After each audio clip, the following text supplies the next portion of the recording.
ঢাকা সহ ৬ সিটিতে নতুন প্রশাসকের সবাই বিএনপির নেতা। নিয়ম মেনে নিয়োগ, বলছে সরকার। নির্বাচন দিলেই ভালো হতো, মত বিশ্লেষকদের।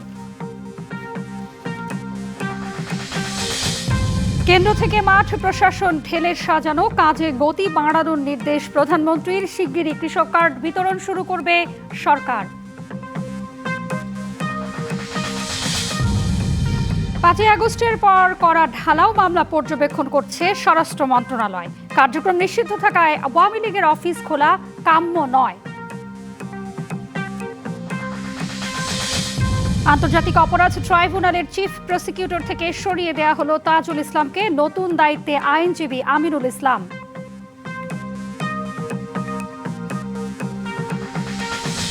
সরকারের প্রতি যুক্তরাষ্ট্র, চীন, ভারত সহ সব দেশেরই পূর্ণ আস্থা আছে, জানালেন পররাষ্ট্রমন্ত্রী। সমৃদ্ধ বাংলাদেশ গড়তে কাজ করবে ওয়াশিংটন। দেখছিলেন মার্কেন্টাইল ব্যাংক সংবাদ শিরোনাম। এ পর্যায়ে জানাবো খবরের বিস্তারিত। সাথে রয়েছে আমি হাবিবা আফরোজ। ঢাকা সহ দেশের ৬ সিটি কর্পোরেশনে ৬ বিএনপি নেতাকে প্রশাসক হিসেবে নিয়োগ দিয়েছে সরকার। নিয়ম মেনেই এই নিয়োগ হয়েছে বলে জানিয়েছেন বিএনপির মহাসচিব ও স্থানীয় সরকার মন্ত্রী মির্জা ফখরুল ইসলাম আলমগীর। বিশেষজ্ঞরা বলছেন, প্রশাসক নিয়োগের চেয়ে নির্বাচন দিলেই ভালো হতো। দ্রুতই স্থানীয় সরকার নির্বাচন আয়োজনের পাশাপাশি এ নিয়ে আইনের সমন্বয় করার জোর তাগিদও দিয়েছেন বিশেষজ্ঞরা। বহুল আলোচনা ও প্রতীক্ষার জাতীয় নির্বাচন শেষে এখন আলোচনায় স্থানীয় সরকার নির্বাচন নিয়ে। দায়িত্ব নেওয়ার পরপরই যত দ্রুত সম্ভব স্থানীয় সরকার নির্বাচন আয়োজনের কথা বলেছিলেন সংশ্লিষ্ট মন্ত্রণালয়ের মন্ত্রী মির্জা ফখরুল ইসলাম আলমগীর। ক্ষমতায় আসার এক সপ্তাহের মধ্যেই ঢাকা উত্তর ও দক্ষিণ সিটি সহ দেশের ৬টি সিটি কর্পোরেশনে আগের প্রশাসকদের সরিয়ে নতুন প্রশাসক নিয়োগ দিয়েছে সরকার। সোমবার এ নিয়ে প্রজ্ঞাপন জারি করা হয়। ঢাকা দক্ষিণ সিটি কর্পোরেশনের প্রশাসক হিসেবে নিয়োগ দেওয়া হয়েছে বিএনপি চেয়ারম্যানের উপদেষ্টা আব্দুস সালামকে। আর ঢাকা উত্তর সিটিতে নিয়োগ পেয়েছেন সংসদ নির্বাচনে ঢাকা ১৫ আসনে বিএনপির হেরে যাওয়া প্রার্থী মোহাম্মদ শফিকুল ইসলাম খানকে। এছাড়া খুলনায় নজরুল ইসলাম মঞ্জু, সিলেটে আব্দুল কাইম চৌধুরী, নারায়ণগঞ্জে শাখাওয়াত হোসেন খান এবং গাজীপুর সিটি কর্পোরেশনে প্রশাসক করা হয়েছে শওকত হোসেন সরকারকে। নয়াপল্টনে দলের কেন্দ্রীয় কার্যালয়ে এ নিয়ে কথা বলেন বিএনপি মহাসচিব ও এলজিআরডি মন্ত্রী মির্জা ফখরুল ইসলাম আলমগীর। জানান, নিয়মের মধ্য থেকে এ নিয়োগ হয়েছে। স্থানীয় সরকার নির্বাচনের বিশেষত নিয়ম কানুন আছে তো সরকারি এবং যে প্রথাগুলো আছে সেগুলো কতগুলো মেয়াদ আছে, কতগুলো মেয়াদ শেষ হয়ে গেছে, সবগুলোকে এক জায়গায় নিয়ে এসে আমরা সরকারের তরফ থেকে একটা সঠিক সময়ে এই নির্বাচনগুলো দেওয়ার ব্যবস্থা আমরা করবো। তবে নিঃসন্দেহে এই নির্বাচনকে প্রাধান্য দেওয়া হবে। অন্যান্য দলের মতো বিএনপিতেও যখন জোর প্রস্তুতি চলছে স্থানীয় সরকার নির্বাচন নিয়ে, তখনই সোমবার জারি হওয়া প্রজ্ঞাপনে দেখা যায় ৬ সিটির প্রশাসক নিয়োগ পাওয়া সবাই দলের নেতা। আমার তো অতীত অভিজ্ঞতা আছে। ঢাকা শহরে আমি চেয়ারম্যান ছিলাম, কমিশনার ছিলাম, তারপরে ডেপুটি মেয়র ছিলাম। তো এই মহানগরের বিভিন্ন সমস্যা সম্পর্কে তো আমি ওয়াকিবহাল। তাহলে নিশ্চয়ই আমি পারবো, চেষ্টা করব। বিশেষজ্ঞরা বলছেন, প্রশাসক নিয়োগের চেয়ে নির্বাচিত মেয়রের কাছে সিটি কর্পোরেশনের দায়িত্ব দিলেই ভালো হতো। নির্বাচিত সরকার থেকে নির্বাচিত সরকার নিঃসন্দেহে উত্তম, সব ক্ষেত্রেই এটা প্রযোজ্য। তো আমাদের প্রশাসক নিয়োগ করা হয়েছে, তার থেকে যদি নির্বাচনটা করে ফেলা যেত তাহলেই ভালো হতো। আমাদের সিটি কর্পোরেশনের আইনগুলো মোটামুটি গ্রহণযোগ্যই আছে। সিটি কর্পোরেশন নির্বাচনটা দ্রুতই সম্পন্ন করবে সেই আশা আমি করি। দলীয় প্রতীকে স্থানীয় সরকার নির্বাচন না হওয়া ও আইনের সমন্বয় করেই নতুন সরকার স্থানীয় নির্বাচন করবে বলেও প্রত্যাশা ব্যক্ত করলেন এই বিশেষজ্ঞ। দলীয় প্রতীকের ব্যাপারে বোধহয় সবাই একমত। দলীয় প্রতীকের বাইরে স্থানীয় সরকারে রাখার ব্যাপারে, কারণ দলীয় প্রতীক ব্যবহার করার ফলে আমাদের স্থানীয় সরকার ব্যবস্থা ধ্বংস হয়ে গিয়েছে। স্থানীয় সরকার নির্বাচন দলীয় প্রতীকে হবে কি হবে না সে সিদ্ধান্ত নেবে ত্রয়োদশ জাতীয় সংসদ। অন্তর্বর্তীকালীন সরকার সেটাকে বাতিল করে অর্ডিন্যান্স জারি করছে। এখন নিয়ম অনুযায়ী এই অর্ডিন্যান্সটা 30 দিনের মধ্যে পার্লামেন্টের প্রথম সেশনে 30 দিনের মধ্যে এটা পাস হতে হবে। যদি ওইটা পাস না হয় তাহলে আবার পূর্বকার অবস্থায় চলে যাবে। কাজেই এই মুহূর্তে আমরা সিটি কর্পোরেশনের জন্য কোনো ল যতদিন না পর্যন্ত সেটেলড হয় ততদিন পর্যন্ত আমরা অপেক্ষা করব। দলীয় সরকারের অধীনে যে কোনো নির্বাচনই অনেক চ্যালেঞ্জের। আসছে স্থানীয় সরকার নির্বাচন সহিংসতা মুক্ত করতে সরকার সর্বোচ্চ ভূমিকা পালন করবে বলে মনে করেন বিশ্লেষকরা। Anwar Hossain, DBC news, Dhaka. কৃষকদের স্বার্থে বিএনপির নির্বাচনী ইশতেহার অনুযায়ী শিগগিরই কৃষক কার্ড বিতরণ করা হবে। সচিবালয়ে আন্তঃমন্ত্রণালয় বৈঠকে এই কার্ড দ্রুত চালুর নির্দেশ দিয়েছেন প্রধানমন্ত্রী তারেক রহমান। তথ্যমন্ত্রী জানিয়েছেন, কৃষক কার্ডের মাধ্যমে কৃষকরা সরাসরি সরকারের সেবা পাবেন এবং কৃষি উপকরণ সংগ্রহে মধ্যস্বত্বভোগীদের দৌরাত্ম্য বন্ধ হবে। সোমবার সকাল 9:30টার পর সচিবালয়ে নিজ কার্যালয়ে যান প্রধানমন্ত্রী তারেক রহমান। দিনের কর্মসূচির অংশ হিসেবে অংশ নেন বেশ কয়েকটি বৈঠকে। প্রধানমন্ত্রীর জনপ্রশাসন বিষয়ক উপদেষ্টা, প্রধানমন্ত্রীর মুখ্য সচিব ও জনপ্রশাসন প্রতিমন্ত্রীর সাথে বৈঠকে কেন্দ্র থেকে মাঠ প্রশাসন ঢেলে সাজাতে এবং কাজের গতি বাড়াতে নির্দেশনা দেন সরকার প্রধান। এরপর প্রধানমন্ত্রীর সাথে সৌজন্য সাক্ষাৎ করেন চীনের রাষ্ট্রদূত ইয়াও ওয়েন। দুই দেশের স্বার্থ সংশ্লিষ্ট ও কূটনৈতিক ও বাণিজ্যিক সম্পর্ক আরও কিভাবে বাড়ানো যায় আলোচনা হয় সে বিষয়ে। প্রধানমন্ত্রীকে চীন সফরের আমন্ত্রণ জানান রাষ্ট্রদূত।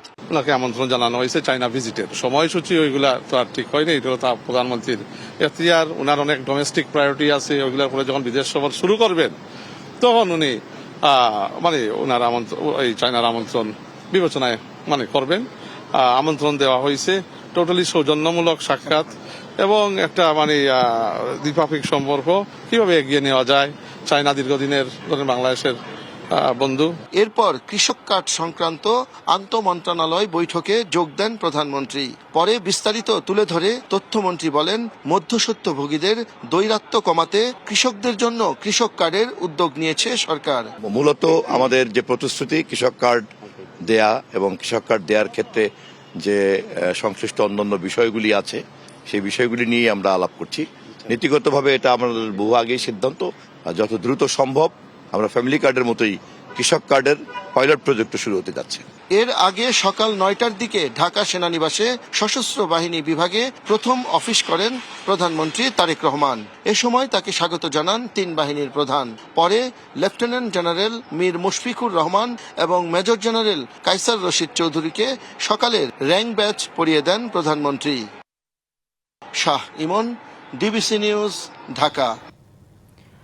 মানুষের চাহিদার কথা মাথায় রেখে সশস্ত্র বাহিনীকে জনমুখী করে গড়ে তুলতে কাজ করবে প্রতিরক্ষা মন্ত্রণালয়, এমনটাই জানিয়েছেন প্রধানমন্ত্রীর প্রতিরক্ষা উপদেষ্টা ব্রিগেডিয়ার জেনারেল অবসরপ্রাপ্ত শামসুল ইসলাম। সোমবার সকালে রাজধানীর শেরেবাংলা নগরে অবস্থিত প্রতিরক্ষা মন্ত্রণালয় পরিদর্শন শেষে এ কথা বলেন তিনি। মন্ত্রণালয় পরিদর্শনে গেলে প্রতিরক্ষা সচিব মোহাম্মদ আশরাফ উদ্দিন তাকে স্বাগত জানান।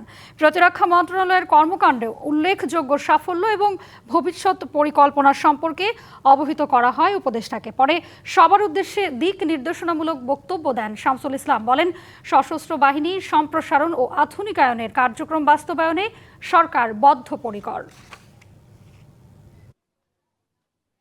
যে বাহিনী সত্যিকার অর্থে বাংলাদেশের স্বাধীনতা এবং সার্বভৌমত্ব রক্ষায় অতন্ত্র প্রহরী হিসেবে ইতিপূর্বেও কাজ করেছে এবং ভবিষ্যতে যেন আমরা ওইরকম একটা সশস্ত্র বাহিনী গড়ে তুলতে পারি সে অনুযায়ী আমরা কাজ করছি। 5ই আগস্টের পর হয়রানিমূলক যেসব মামলা করা হয়েছিল তা খতিয়ে দেখা হচ্ছে। যাচাই বাছাই করে ব্যবস্থা নেওয়া হবে। স্বরাষ্ট্র মন্ত্রণালয়ের সম্মেলন কক্ষে মন্ত্রণালয়ের আওতাধীন দপ্তর সংস্থার প্রধানদের সঙ্গে বৈঠক শেষে এই কথা জানান স্বরাষ্ট্রমন্ত্রী সালাউদ্দিন আহমদ। বলেন, ফ্যাসিবাদী আমলে পুলিশকে ব্যাপকভাবে রাজনৈতিকরণ করা হয়, যা থেকে বাহিনীকে বের করে জনবান্ধব করার উদ্যোগ নেওয়া হবে। দেখা যাবে পরীক্ষা নিরীক্ষা করে যে তাদের লাইসেন্স দেওয়াটা ঠিক হয় নাই, যথাযথ প্রক্রিয়া অনুসরণ করে নাই, রাজনৈতিক উদ্দেশ্যে বা বিভিন্ন অপরাধমূলক কর্মকাণ্ড করার উদ্দেশ্যে হয়তো অন্যভাবে তারা লাইসেন্স পেয়েছে রাজনৈতিক বিবেচনায়। সেই বিবেচনায় যারা পেয়েছে সেগুলো বাতিল করা হবে এবং একই সাথে সেই লাইসেন্সের অধীনে অস্ত্র থাকলে সেটাও বাজেয়াপ্ত হবে। আওয়ামী লীগের কার্যক্রম এখনো নিষিদ্ধ থাকায় দেশের বিভিন্ন জায়গায় দলটির অফিস খোলার বিষয়টি কাম্য নয়, এমন মন্তব্য করেছেন বিএনপির মহাসচিব মির্জা ফখরুল ইসলাম আলমগীর। সকালে রাজধানীর নয়াপল্টনে দলের কেন্দ্রীয় কার্যালয় পরিদর্শন করেন তিনি। কার্যালয়ে ঘুরে দেখেন এবং নেতাকর্মীদের সাথে মত বিনিময় করেন মির্জা ফখরুল। এ সময় সাংবাদিকদের প্রশ্নের জবাবে তিনি জানান, আওয়ামী লীগের দলীয় কার্যালয় খোলার বিষয়টি আইনিভাবে দেখা হবে।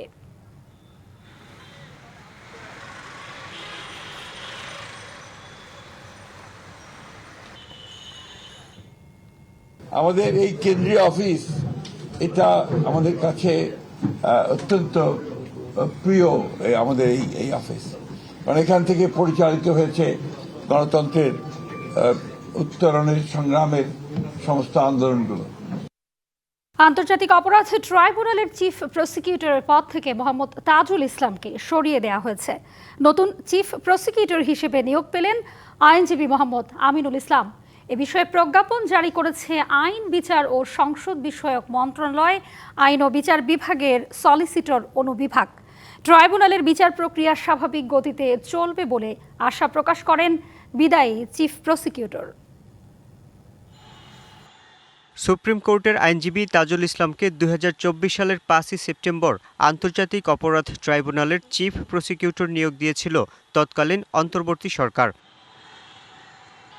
নির্বাচনের আগ পর্যন্ত তাজুলের অধীনে 24 জুলাই আগস্টে সংঘটিত মানবতা বিরোধী অপরাধের মামলার 24টি আনুষ্ঠানিক অভিযোগ জমা দেয় প্রসিকিউশন। এসব মামলার মধ্যে ঘোষিত 3টি রায়ে দণ্ডিত 26 জনের মধ্যে ক্ষমতাচ্যুত প্রধানমন্ত্রী শেখ হাসিনা, সাবেক স্বরাষ্ট্রমন্ত্রী আসাদুজ্জামান খান কামাল সহ সাবেক পুলিশ প্রধানরাও রয়েছেন। এছাড়া আওয়ামী লীগ সরকারের শাসনামলে গুম নির্যাতনের মামলারও বিচার চলছে ট্রাইব্যুনালে। ত্রয়োদশ জাতীয় সংসদ নির্বাচনে বিএনপি নিরঙ্কুশ সংখ্যাগরিষ্ঠতা নিয়ে সরকার গঠনের 6 দিনের মাথায় সোমবার তাজুল ইসলামের নিয়োগ বাতিল করা হলো। নতুন চিফ প্রসিকিউটর হিসেবে নিয়োগ পেয়েছেন আইনজীবী আমিনুল ইসলাম। অ্যাটর্নি জেনারেলের সমান পদমর্যাদা, বেতন ভাতা ও অন্যান্য সুযোগ সুবিধা পাবেন তিনি। প্রয়াত সাবেক প্রধানমন্ত্রী বেগম খালেদা জিয়ার আইনজীবী হিসেবে দীর্ঘ সময় দায়িত্ব পালন করেছেন অ্যাডভোকেট আমিনুল ইসলাম। দায়িত্ব নিয়ে জুলাই শহীদদের আকাঙ্ক্ষা অনুযায়ী কাজ করার কথাও জানান। ট্রাইব্যুনালের দায়িত্বভার গ্রহণ করার পরে আমার কাছে মনে হয়েছে যে এটি অত্যন্ত গুরুত্বপূর্ণ একটি দায়িত্ব। জুলাই বিপ্লবের যে সকল শহীদগণ আত্মত্যাগ করেছেন, পঙ্গুত্ব বরণ করেছেন, তাদের আকাঙ্ক্ষা অনুযায়ী ট্রাইব্যুনালে আমি আমার কর্তব্য পালন করতে পারি। এদিকে জুলাই হত্যাকাণ্ড ও গুম খুনের বিচার অব্যাহত থাকবে বলে আশা প্রকাশ করেন বিদায়ী চিফ প্রসিকিউটর। আগামী টিমের প্রতি আমার শুভকামনা থাকছে। আমি চাইব বিচার স্বাভাবিক গতিতে যেন অবশ্যই চলে। আমি কেন শঙ্কা প্রকাশ করা এটা উচিত হবে না আমার জন্য। আমি বাংলাদেশের সকল নাগরিকের মতোই আশাবাদী যে বিচার যেটা চলমান আছে ইনশাআল্লাহ সেটা চলমান থাকবে। ট্রাইব্যুনালে যত নথি জমা দেওয়া হয়েছে তা নিয়ে প্রশ্ন তোলা এবং রায় বদলে দেওয়ার কোনো সুযোগ নেই বলে মনে করেন তিনি। কোনো অপ্রমাণ হওয়ার সুযোগ নেই, জাজমেন্ট উল্টে যাওয়ার কোনো সুযোগ নেই। Yusuf Rana, DBC news, Dhaka. যুক্তরাষ্ট্র, চীন, ভারত সহ বিশ্বের সব দেশেরই বর্তমান সরকারের প্রতি পূর্ণ আস্থা রয়েছে, এমনটি জানিয়েছেন পররাষ্ট্রমন্ত্রী খলিলুর রহমান। দুপুরে বিভিন্ন দেশের রাষ্ট্রদূতের সৌজন্য সাক্ষাতের পর এই কথা বলেন তিনি। এছাড়া শক্তিশালী ও সমৃদ্ধ বাংলাদেশ গড়তে আমেরিকা কাজ করবে বলেও জানান দেশটির রাষ্ট্রদূত ব্রেন্ট ক্রিস্টেনসেন। আর ইউরোপিয়ান ইউনিয়নের আশা, বিগত সরকারের সংস্কার কাজ এগিয়ে নেবে বর্তমান সরকার। সোমবার দ্বিতীয় দিনের মতো বিভিন্ন দেশের রাষ্ট্রদূতরা সৌজন্য সাক্ষাৎ করেন পররাষ্ট্রমন্ত্রী ডক্টর খলিলুর রহমান এবং প্রতিমন্ত্রী শামা ওবায়দের সঙ্গে। সকালে পররাষ্ট্র মন্ত্রণালয়ে আসেন মার্কিন রাষ্ট্রদূত ব্রেন্ট ক্রিস্টেনসেন। বেলা 11:30টার পর প্রথমে পররাষ্ট্র প্রতিমন্ত্রী শামা ওবায়দ এবং এরপর দেখা করেন মন্ত্রী ডক্টর খলিলুর রহমানের সাথে। এ সময় মন্ত্রীকে অভিনন্দন জানিয়ে দুই দেশের একসাথে কাজ করার কথা জানান মার্কিন রাষ্ট্রদূত। পরে ইউরোপীয় ইউনিয়নের রাষ্ট্রদূত সহ সদস্য বেশ কয়েকটি দেশের রাষ্ট্রদূত সৌজন্য সাক্ষাৎ করেন পররাষ্ট্রমন্ত্রী এবং প্রতিমন্ত্রীর সাথে। প্রতিনিধি দলে অংশ নেয় Germany, France, Italy, Spain, Denmark সহ বেশ কয়েকটি দেশের রাষ্ট্রদূত। পরে নতুন রাজনৈতিক সরকারের সাথে সম্পর্কের নতুন অধ্যায়ের সূচনা হবে বলে আশা প্রকাশ করেন ইইউ রাষ্ট্রদূত। So we are looking at this new government to continue with a series of reforms. আমরা নতুন সরকারের সাথে কাজ করতে চাই। যেসব সংস্কার আগের সরকার বিশেষত আইন, অর্থনীতি এবং অভিবাসনের ক্ষেত্রে শুরু করেছিল তা এ সরকার এগিয়ে নেবে বলে আমরা আশাবাদী।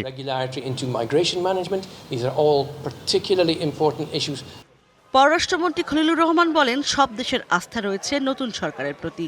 এটাকে কাজে লাগিয়েই এগিয়ে যাবে নতুন পররাষ্ট্রনীতি। আমরা প্রতিটি দেশের সঙ্গে মিউচুয়ালি বেনিফিশিয়াল সম্পর্ক গড়ে তুলতে চাই অ্যাজ কো-ইকুয়ালস। আমি যাদের সঙ্গে পর্যন্ত সাক্ষাৎ করেছি তাদের মধ্যে আমি লক্ষ্য করেছি এই সরকারের প্রতি তাদের বিপুল আস্থা এবং আমাদের সঙ্গে ঘনিষ্ঠভাবে কাজ করবার তাদের যে একটা প্রবল ইচ্ছা, সেটা আমরা দেখেছি। সব দেশের সাথে বাংলাদেশ ফার্স্ট নীতিতে গভীর সম্পর্ক স্থাপন করার কথাও বলেন খলিলুর রহমান। ইশরাত জাহান উর্মি, ডিবিসি নিউজ, ঢাকা। এবছর বাংলা একাডেমির সাহিত্য পুরস্কার পাচ্ছেন 9 জন। সোমবার বাংলা একাডেমির এক সংবাদ বিজ্ঞপ্তিতে মনোনীত ব্যক্তিদের নাম ঘোষণা করা হয়েছে। 26শে ফেব্রুয়ারি অমর একুশে বইমেলার উদ্বোধন অনুষ্ঠানে তাদের হাতে এই পুরস্কার তুলে দেবেন প্রধানমন্ত্রী তারেক রহমান। পুরস্কারের জন্য মনোনীতরা হলেন কবিতায় মোহন রায়হান, কথা সাহিত্যে নাসিমা আনিস, প্রবন্ধ গদ্যে সৈয়দ আজিজুল হক, শিশু সাহিত্যে হাসান হাফিজ, অনুবাদে আলী আহমদ, গবেষণায় মুস্তফা মজিদ ও ইসরায়েল খান, বিজ্ঞানে ফার্সি মান্নান মোহাম্মদী এবং মুক্তিযুদ্ধে মইদুল হাসান। সংবাদ বিজ্ঞপ্তিতে বলা হয়, বাংলা একাডেমি সাহিত্য পুরস্কার 2025-এর প্রস্তাবক কমিটির প্রস্তাবের পরিপ্রেক্ষিতে এবং বাংলা একাডেমি সাহিত্য পুরস্কার কমিটির সিদ্ধান্তক্রমে সাহিত্য পুরস্কার অনুমোদন করে বাংলা একাডেমি নির্বাহী পরিষদ। জাতীয় ভোক্তা অধিকার সংরক্ষণ অধিদপ্তরের সহকারী পরিচালক আব্দুল জব্বার মণ্ডলের সাথে মৌলভীবাজার ব্যবসায়ী সমিতির ভুল বোঝাবুঝির অবসান হয়েছে। গণমাধ্যমে পাঠানো এক সংবাদ বিজ্ঞপ্তিতে অনাকাঙ্ক্ষিত এই ঘটনার জন্য দুঃখ প্রকাশ করেছে সমিতি। গেল 18 ফেব্রুয়ারি বাজার তদারকিতে গেলে ভোক্তার নির্বাহী ম্যাজিস্ট্রেট আব্দুল জব্বার মণ্ডলের সাথে অপ্রীতিকর আচরণ করেন ঢাকা মৌলভীবাজার ব্যবসায়ী সমিতির সভাপতি হাজী মোহাম্মদ আলী ভুট্টো। এ সময় মেসার্স দেওয়ান ট্রেডার্সের জরিমানা করলে মোহাম্মদ আলী ভুট্টো তাতে বাধা দেন। নির্বাহী ম্যাজিস্ট্রেটের সঙ্গে জড়িয়ে পড়েন বাকবিতণ্ডায়। পরবর্তীতে স্থানীয় সংসদ সদস্য সহ মৌলভীবাজারের ব্যবসায়ী নেতারা রবিবার জাতীয় ভোক্তা অধিকারের মহাপরিচালকের সাথে সাক্ষাৎ করেন। ওই দিনের অপ্রীতিকর ঘটনার জন্য দুঃখ প্রকাশ করে বিষয়টি ক্ষমা সুন্দর দৃষ্টিতে দেখার অনুরোধ জানান ব্যবসায়ী সমিতির নেতারা। ভবিষ্যতে বাজার অভিযান সহ সরকারি কার্যক্রমে আন্তরিক সহযোগিতার প্রতিশ্রুতিও দেন ব্যবসায়ী নেতারা। ঈদ ঘিরে জমে উঠেছে দেশের অন্যতম বৃহৎ পাইকারি কাপড়ের বাজার নরসিংদীর শেখেরচর বাবুরহাট। পাইকারি ক্রেতাদের আনাগোনায় ব্যস্ত সময় পার করছেন ব্যবসায়ীরা। রমজানের শুরুতে বেচাকেনা বেড়েছে কয়েক গুণ। প্রতি হাটে লেনদেন হচ্ছে 2 থেকে 2,500 কোটি টাকা। ঈদকে ঘিরে ঘুরে দাঁড়াতে শুরু করেছে প্রাচ্যের ম্যানচেস্টার খ্যাত নরসিংদীর শেখেরচর বাবুরহাট। দেশের সর্ববৃহৎ কাপড়ের বাজার হিসেবে পরিচিত এই মোকাম পাইকারি ক্রেতাদের ভিড়ে জমজমাট। শাড়ি, লুঙ্গি, 3 piece, shirt piece, pant piece, পাঞ্জাবির কাপড়, থান কাপড়, বিছানার চাদর সহ দেশীয় সব ধরনের কাপড় পাওয়া যায় এই হাটে। একই বাজারে সব ধরনের কাপড়ের সমারোহ, পাশাপাশি দাম ও মানে ভালো হওয়ায় দেশের নানা প্রান্ত থেকে ছুটে আসছেন ব্যবসায়ীরা। অন্যান্য বছর তুলনায় এবছর মালের আমদানি কম। কালকে তো আজ পর্যন্ত কেনাকাটা এখন পর্যন্ত শেষ করতে পারি না। এই বাজারে সব কিছু পাওয়া যায়, 3 পিস, থান কাপড়, লুঙ্গি যা আছে সব। যে রেটের চাই ওই রেটের কাপড় পাওয়া যায়। এই জন্য এই বাজারে মানুষের চাহিদা সবার ঊর্ধ্বে থাকে। স্বাভাবিক সময়ে প্রতি হাটে 1.5 থেকে 200 কোটি টাকার কাপড় বিক্রি হলেও ঈদ ঘিরে তা বেড়েছে কয়েক গুণ। কাপড় উৎপাদনে খরচ ও প্রয়োজনীয় উপকরণের বেসামাল গতি নিয়ন্ত্রণের দাবি ব্যবসায়ীদের। সব ডিস্ট্রিক্ট থেকে লোক আসতেছে, কেনাকাটা হচ্ছে, মোটামুটি ভালোই বোঝা যাচ্ছে। মোটামুটি বেশি না, অনেক ভালো, ঠিক আছে। আরও আমরা পাইকারি আর 2টা হাট অবশ্যই পাবো। আমরা আশাবাদী যে আমাদের বেচাকেনি ভালো হবে। প্রত্যাশার চেয়ে ক্রেতা বেশি আশায় বিগত সময়ের ক্ষতি পুষিয়ে নেওয়ার আশা করছেন ব্যবসায়ীরা। বাজারের পরিস্থিতি ভালোই, তো আমরা আশা করি সামনে আরও 2-3 সপ্তাহ ভালো বেচাকেনা হবে। এই সময় তো যেহেতু রমজানের সময় প্রতি বছরই 200-250 বা 400 কোটি টাকার মতন প্রতি সপ্তাহে শেখেরচর বাজারে বেচাকেনা হয়। শেখেরচর বাবুরহাটে বৃহস্পতি, শুক্র ও শনিবার এই 3 দিন পাইকারি কাপড়ের পসরা সাজিয়ে বসেন ছোট বড় প্রায় 5000 দোকানি। DBC news desk. সংবাদ এই ছিল এখনকার মতন। ডিবিসি নিউজের সংবাদগুলো পড়তে ভিজিট করুন dbcnews.tv আর ভিজিট করুন ডিবিসি নিউজের ফেসবুক পেজ এবং ইউটিউব চ্যানেলে। ডিবিসির সঙ্গে থাকুন।